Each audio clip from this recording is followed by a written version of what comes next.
Hello, viewers of the Health Inequalities podcast. Today on the show, we've come to discuss the detrimental effects that lung cancer has on Australian people today and the evident health inequalities in society.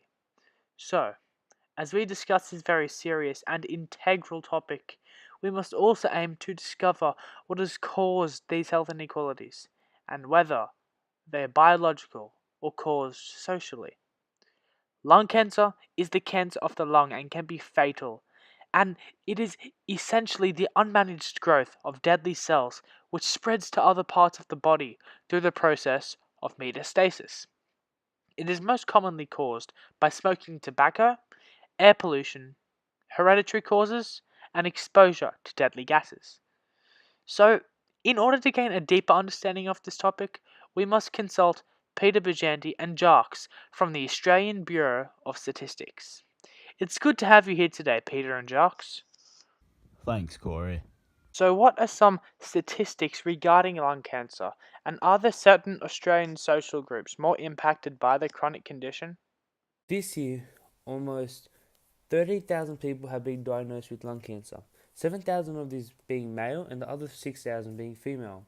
This is an extremely high number and it claims over half of lives of those who are diagnosed with the disease. This unfortunate factor about this is that lung cancer can be prevented so easily, primarily through quitting smoking.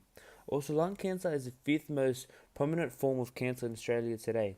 Due to its high mortality rate, this is extremely dangerous and must be changed. In regards to the social groups affected by lung cancer, the Aboriginal people are at a great risk of lung cancer.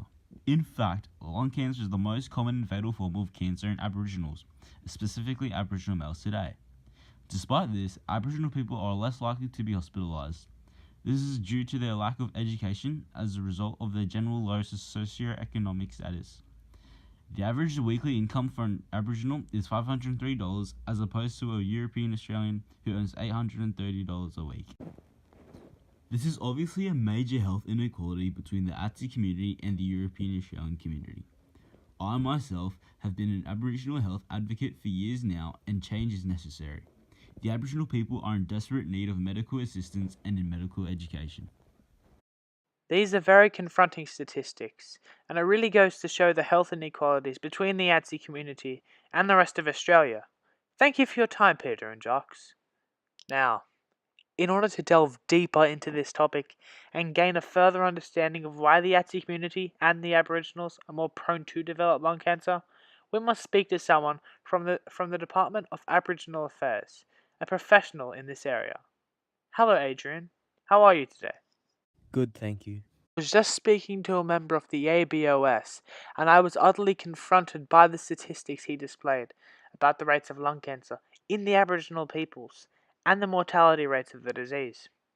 Would you be able to provide any information that explains why this is so? Also, how does this health inequality contribute to poor health outcomes? This is a very good question. I get this a lot. The primary reason why the ATSI community have higher rates of lung cancer is the due of lack of education of the disease.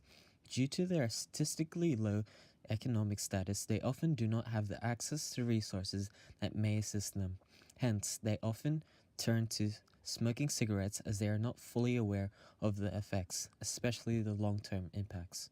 In fact, 40% of Aboriginal people over the age of 15 smoke daily. This is a daunting statistic and has major impacts on their risk of contracting or developing lung cancer. Also, the people of the ATSI community often are not able to detect symptoms of lung cancer due to their lack of education on the topic, hence the high mortality rate. It is important that we raise awareness of these issues.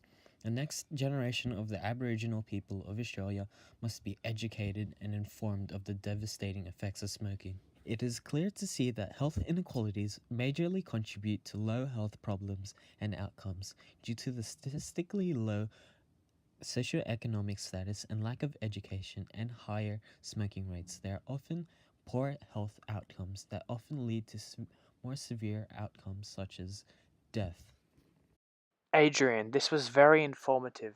Thank you so much for your time. It was my pleasure. This segment was extremely informative. I developed a deeper understanding of health inequalities and how they contribute to poor health outcomes, especially in regards to the ATSI community. We'll see you next time on the Health Inequalities Podcast.